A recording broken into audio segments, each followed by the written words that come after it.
It's time to rank Phase 4 of the MCU. Hey, what's up guys? Welcome back to another video. In today's video, I'm going to be ranking all 7 Phase 4 MCU movies. And remember, my list is not the right list. It's just my list, and I'd love to hear your list in the comments. Share your ranking of all 7 Phase 4 MCU movies. And without further ado, let's get to the ranking. In last place, Thor Love and Thunder. I'm not even joking when I say this not only is definitively the worst MCU movie, in my opinion. This one's absolutely atrocious. It's one of the worst comic book movies of all time. It's not like Madam Web awful level, because Madam Web is like one of the worst movies ever made. It's not that level, but it is still an awful, atrocious movie. Absolutely hate it. I can't believe Taika Waititi did this. Sorry if I pronounced his name wrong, because he did Ragnarok, and I love Ragnarok. Great movie. It's in my top 10 favorite MCU movies, and I don't know how he directed this.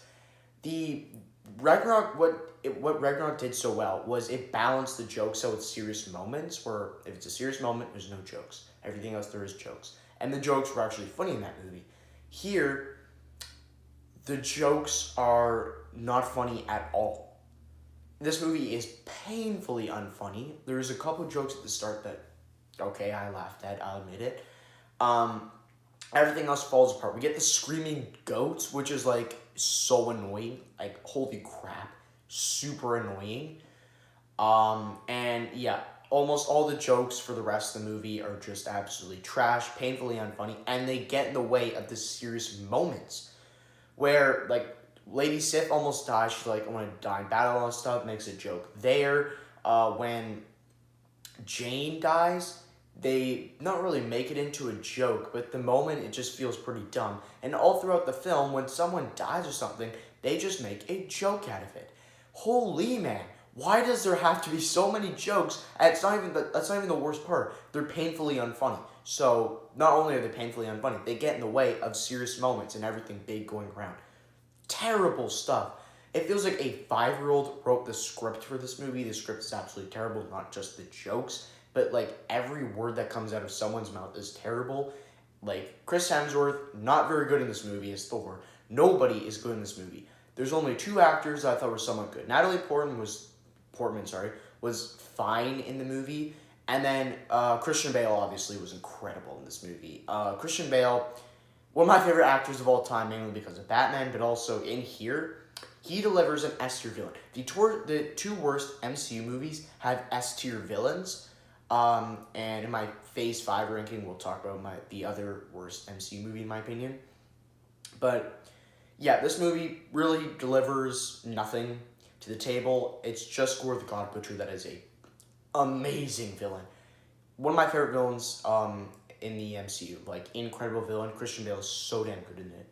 Great villain. Everything with him, fantastic. When it cuts away, it turns into this F-tier garbage movie. But everything with him is there. That's why it's like a 2 out of 10 for me, because the redeeming quality is Gore the God Butcher. I also do like what they're doing with Natalie Portman, how they make Jane Foster have cancer.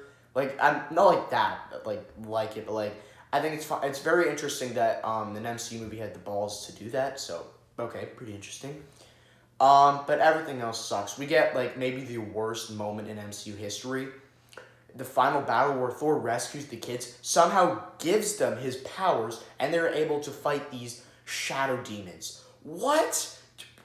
Okay, back up here. 8-year-olds, like some are even 5-year-olds, someone will get powers of gods, Thor, and they're able to fight these shadow demons, and the kids have absolutely no experience battling. I find that to be so uninteresting and stupid. Like, this is one of the worst moments in movie history. I mean, visually, like how they're shooting lightning at a stuffy bear is like, holy man, that is a terrible scene.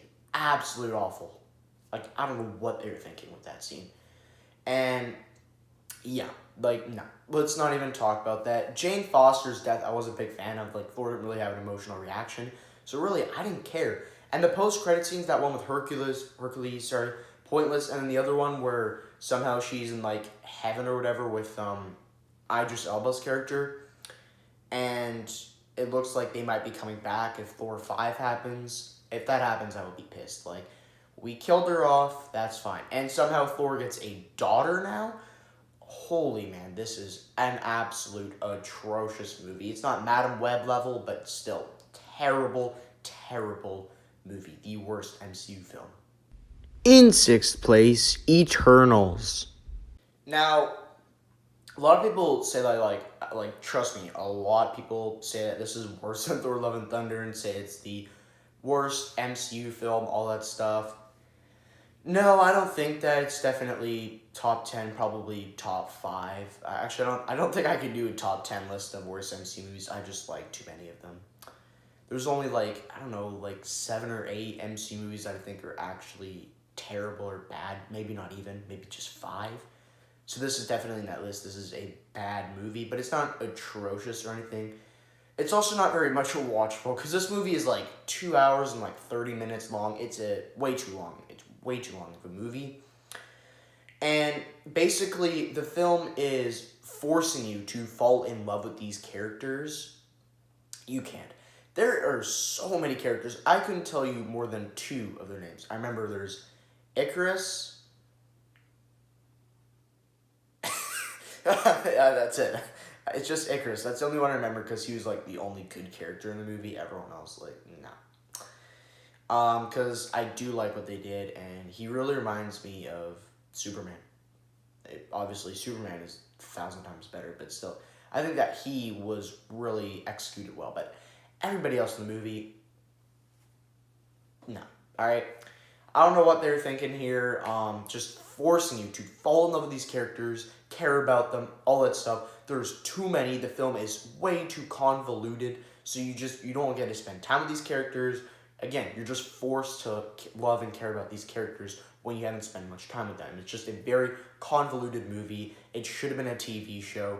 I don't know what they're thinking. They could have done a TV show and then made a movie, so we had time to spend with each individual, an episode of TV show could have been that. It didn't do that at all. So, yeah, very convoluted movie. Visually, the film is stunning. It might actually be the best looking MCU movie. Maybe. I think Doctor Strange. Both the Doctor Strange movies looks better. But still, visually, stunning movie. Love the looks of their superpowers. All of it, great. The villains, I like these monster creatures. I think they're pretty cool. The acting is pretty good, especially the guy who plays Icarus. I thought he was great in the movie. Everyone else, was, I guess, kind of good. But yeah, the acting, good stuff. But yeah, the film is just, again, way too convoluted. The film is boring. It's a 2 hour and 30-minute movie. We get barely any action in the movie. Barely. We get a couple action sequences. That is it. So it's a very boring movie. Like I said, it's a very convoluted movie. So if one of the characters dies or becomes a traitor, I don't really care, because we didn't have much time to spend with a lot of these characters. So overall, just a bad, forgettable, and very boring MCU film. In fifth place, Doctor Strange in the Multiverse of Madness. Now, this is probably the most disappointing MCU film, where we're going to explore the multiverse, all that stuff. Somehow, Deadpool Wolverine was not really mainly going to be revolved around the multiverse like Doctor Strange. Deadpool Wolverine handled it so much better. They handled the cameos. They handled the entire multiverse so much better than Multiverse of Madness did. And it's in the name, Multiverse of Madness. Still doesn't handle it great. Deadpool Wolverine did it so much better. How is that possible? That's crazy to think. If you would have told me before these 2 movies came out, I would have called you crazy. Multiverse of Madness would have handled it so much better. No, Deadpool Wolverine handled it 100 times better. So, crazy stuff. I don't think Multiverse of Madness is all bad. I love Sam Raimi's direction. Visually, I think the film looks great. The first one. Love the trippy visuals. The first movie, yeah, love the trippy visuals. The action sequences are great. I love that scene where Wanda is, floating in the air, coming down with that storm to that place to fight all the warriors. Thought that was an awesome scene. So, yeah, there's some action sequences I like. The Illuminati scene, the action sequence with Peggy Carter and all that. I don't think the cameos that was bad, but the action sequence itself was entertaining. So the action, I liked it, I enjoyed it. But yeah, the cameos, we were gonna it's in the multiverse. We should have got some crazy cameos. We did not.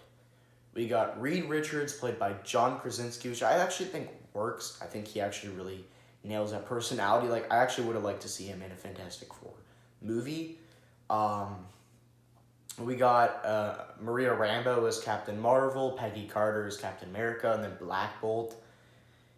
I don't know. It's fine. I think it was good that Wanda killed them off, but yeah. Wanda's a villain. On paper, sounds so stupid. Wanda is now a villain looking for her children. It sounds stupid. It's very executed well. Like, she's an A-tier villain. I'm not even joking. She was a great villain. I like the plot of her trying to find her kids and all that. Believes that she has kids out there because she's lost everything. She lost her brother. She lost the love of her life. Everything. She's really down on her luck. She's searching for it. I like what she's doing here. I think she's a great villain in this movie. But still, very wasted film, what they do here. And yeah, so it's a watch movie. I will watch this and get a kick out of it and enjoy it, have a good time. But still, I just will never forget how disappointing this movie was. It had everything. Sam Raimi was behind the chair working all this, and we got a very disappointing MCU film. In fourth place, Black Widow. I will die on a hill defending Black Widow. I think it's a good movie. It doesn't hold up the same because I used to love it. Like, say it was a 9 or 10. It's an amazing movie, all that stuff. Rewatched it, getting ready for Thunderbolts, and I was like, yeah, it doesn't hold up the same. It's a good movie. I like it. I enjoy it. It's not as good as I used to think it was. Rewatched it again. It's still just a good 6 out of 10 movie, but I still like it.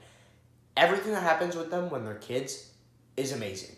That intro scene with Smells Like Teen Spirit is one of the best comic book movie intros of all time.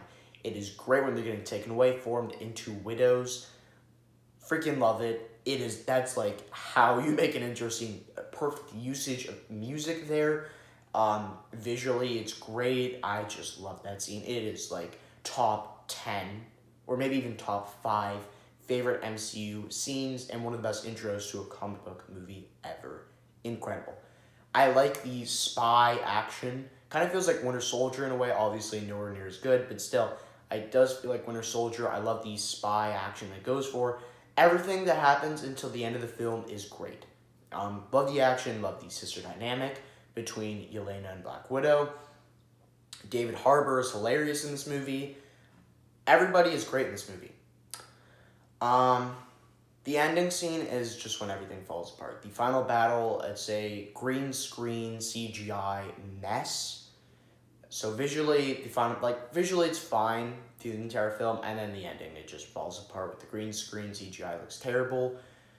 Dreykov is just an villain. Like, at the start, he's a good villain, but then we just don't see him for the rest of the movie, and then he's just like an fine villain. I like what he's like. I like his motive, but he's just a one-note villain. He's not really doing anything. And then Taskmaster was wasted. The reveal, the twist of who Taskmaster is absolutely terrible. This was like, MCU is so famous for their terrible twists. I can go on and tell you how many movies have these twists, and they're all terrible. I like maybe one movie and show have good twists. Everything else is terrible. This movie, like Black Widow is an example. Taskmaster was wasted. I was just Dreykov's daughter. Terrible twist. Taskmaster was wasted, and she's even more wasted in Thunderbolts. If you know, you know. And yeah, so just a wasted twist, but still, I like this movie. It's a good film. In third place, Shang-Chi and the Legend of the Ten Rings. Now, this movie fell off a little bit for me. I gave it like an 8 or an 8.5 out of 10 last time I watched it. Rewatched it again like a week ago, and it fell off flat. It dropped down. It's like a 7 out of 10 for me now. Shang-Chi, still a really good film. I like this film. I don't love it as much as I used to, but still a really good movie. One of the best action movies in the MCU. It's not like Winter Soldier action, but still, it's one of the best action movies in the MCU. That scene on the bus is awesome. The fight scene at the, I don't even know, the place where we see Wong and the Abomination, where they're fighting, like that fighting action sequence, not with him and his sister, like after that. Thought that was a good fight scene on like those whatever things. I thought that was a good fight scene. The dragon scene, like, it gets a little too ridiculous, but I still actually like it. The dad as a villain is a great villain. He just misses his wife and all that. And that scene where he walks into the club with all those guys who killed his wife and just murders them all right in front of his son, like, that is an incredible scene. Just seeing the kid witness his father slaughtering all these people, that is an awesome scene. Like, I'm like that, guys, come on. I'm not going to watch Killing and be like, this is S tier. No. But, like, how the scene is, like, filmed, like, all of that stuff is just incredible. That scene where he watches his mom die is just heartbreaking. Like, I think I cried the first time I watched it.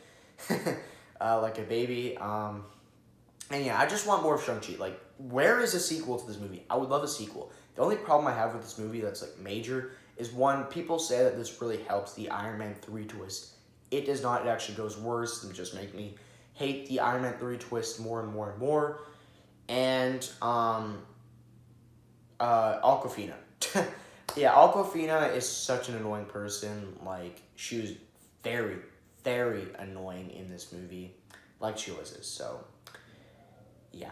I think she only should be in animation, like, and the bad guys don't really care. She's alright. But when it comes to her in live action form, just really does not work. My runner-up, Black Panther Wakanda Forever. Now, this is a hot take. A lot of people trash on this movie, say it's like, yeah, it's like a good movie, or it's just okay, bad, all that stuff. This is a great movie. This is one of my favorite MCU movies. Rewatched it, getting ready for Ironheart, and I went into it like thinking like, yeah, I don't really want to watch this movie. Loved it. I love this movie. In my opinion, hot take here, I think Black Panther Wakanda Forever is better than the first one. Hot take, I like it better. Rewatchability, I'm taking the first one over this, but like a better movie, Wakanda Forever is better. It is better put. Like, the hand that they were left with after the death of Chadwick Boseman, rest in peace. It's just incredible how they pulled it off. I love Shuri as Black Panther. Like, I'm not even joking. I would be fine if we never recast T'Challa and we just keep it Shuri as Black Panther. I think that could work. I like her as it. I would really not care for if Black Panther's son just becomes it and is in the new Avengers. No, not really. I would take Shuri as Black Panther over him any day. Obviously, she'll never live up to Chadwick Boseman, but still, I think Shuri deserves some recognition. People trash on her and stuff. She's a good Black Panther. I would like to see her again as Black Panther in Avengers Doomsday and Secret Wars, and even in Black Panther 3. I would be fine if there's no recast. If they do, great. If they don't, also great. Don't really care. The action sequences are great. Namor is a great villain. Love him. I'm just a little disappointed, though, because he didn't die. They killed off Killmonger, but they did not kill off Namor for some reason. Killmonger didn't kill off any one of, like, their family members, but Namor killed off the mother. So, like, come on, man. Like, they're not gonna kill him off. They're just gonna let him live. Like, found that to be pretty stupid, but still. Action sequences are awesome. The scene on the boat with all the, like, Namor's people and, like, just grab, like, they're just like, invading the boat. Like, that's an incredible scene. The bridge scene, awesome. The final battle also on the boat is just great, but then the fight between Namor and Shuri is, like, awesome. Like, I'm not even joking. Awesome. Love that scene. And I was such a happy camper watching the final battle. It was one of the best action sequences in the MCU. It is so awesome. I am not even joking. It is incredible. Love it. This movie is a funeral movie, so, like, obviously it's very emotional with the death of Chadwick Boseman. Great send-off to him. And the death of the mother, which they go even more out, just killing her off. But, yeah, it's emotional. Very emotional movie. Makes me cry every time I watch it. I still love this movie. But easily in first place, Spider-Man No Way Home. This is in my top 5 favorite MCU movies of all time. I love Spider-Man No Way Home. It's amazing. I see people trashing on it saying like, yeah, it doesn't work without Toby and Andrew. Get the heck out of here, man. You can leave, alright? It does work. It 100% works. I would be fine if Toby and Andrew didn't go in. I would still love it the exact same. But it's just an addition that they are here. It's so much fun seeing them, all three live-action Spider-Man just swinging together on screen, kicking butt, all that stuff. Love that. But it still works without him. I admit it, like the first hour with Doctor Strange just finding, all the like Green Goblin, Doc Ock, all of them. It's a little slow, but after that hour, it really like locks in. The scene where Aunt May dies and says like, with great power comes great responsibility. Finally, we got that scene. People are complaining, saying like, why didn't we get that in Homecoming or something? I don't really care, man, because I cried during the scene. I know, weird, but I like what they did here. They got us to love Aunt May with Homecoming, Far From Home, and No Way Home, and they killed her off in No Way Home. It works more, since if Aunt May died in the first Spider-Man movie, like in Tobey Maguire's movies or TASM, I wouldn't really care because we didn't get to spend time with her. It's sad, it's heartbreaking, but again, not gonna cry.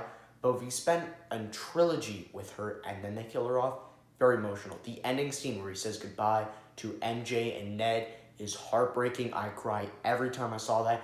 I cannot believe when I saw this in theaters. If you didn't see Spider-Man No Way Home in theaters, you just missed out on it. Avengers Endgame and No Way Home are 2 movies you had to see in theaters. Had to. If you didn't, you would like, I don't know what to say.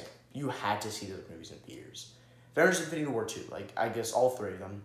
I did not see Infinity War in theaters. I don't know why. But I did see Endgame and No Way Home. I did. Saw those in theaters. And if you didn't, there's something wrong with you, because why would you not? And yeah, just seeing all 3 Spider-Man back, like I just said before, it was just incredible. But again, it still works. That scene where like he's fighting Green Goblin, picks up the glider and tries to stab him. Like, revenge there, incredible. I freaking love that scene. Super intense. I was just like, I'm always in shock just watching that scene. And yeah, so my only like little issues with it is that like that keeps it from being a 10 out of 10 masterpiece. They're not even big deals though. It's just the first hour is a little slow. And you think about it, it is all Peter's fault that everything happened, so it's like a little ridiculous. And also the scene where Toby gets stabbed, like everything with Green Goblin, like when Tom is just beating the hell out of him and then is about to stab him with the glider, and then Toby gets in the way and then Green Goblin stabs him, is Toby didn't die. I'm not a hater on Toby. In my opinion, he's the weakest Spider-Man. Hot take right there. Tom and Andrew are 100 times better, but not 100 times, sorry. But Andrew's my favorite, and Tom is, I like him a little bit more than Toby, but still, love Toby. They stabbed him for shock value, and they didn't kill him off. Either you leave him, or you stab him and he dies. Which way do you want to go? And they just stabbed him and he survived. I hate when movies do that, where they think they're going to die, and then it turns out, no, they're fine. But overall, man, this is a freaking, like, 9.5 out of 10 for me. It is a near masterpiece. One of the best movies of the decade. One of the best comic book movies of all time. Might be the definitive Spider-Man movie. Just an incredible film. I absolutely love it. So there you have it. That's my ranking of all 7 Phase 4 MCU movies. If you guys enjoyed, make sure to like and subscribe. And I'll see you guys in the next one.